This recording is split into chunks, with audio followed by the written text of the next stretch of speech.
বেরিয়েছি, বৈঠকের সঙ্গে দেখা হচ্ছে।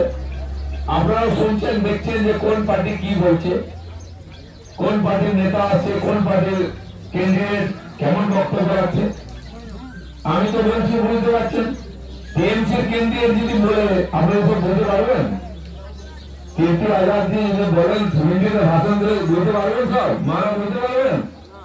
পারবেন না। তিনি নাকি মায়ের কথা ভাবছেন, কি ভাবছেন কেউ বলতে পারছেন। কোন মা যদি মনে করেন যে আমি একটু কীর্তি বাবুর কিছু কথা বলবো, আমার মনের কথা, উনি বুঝতে পারবেন কি? পারবেন আপনার কথা বলতে? তবু এমপি হতে চাইছেন। যাই হোক, কান দেবেন না, তাকে বলে দেবেন যে ভোটের দিন দেখা হবে, আর আমরা আছি আপনাদের সঙ্গে। সেন্ট্রাল ফোর্স আসবে কি আসবে না, কোথায় যাবে ভাববেন না, আমরা আছি। সাধারণ মানুষ ভোট করবে, এই দুর্নীতিগ্রস্তদের হারাবে সারা রাজ্যে, রাজ্যে এটাই হচ্ছে।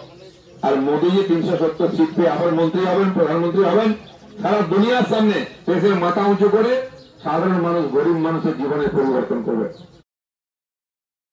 এইবার 400 পার, এইবার 400 পার, এইবার 400 পার, আরেকবার মোদী সরকার, মোদী সরকার, আরেকবার মোদী সরকার।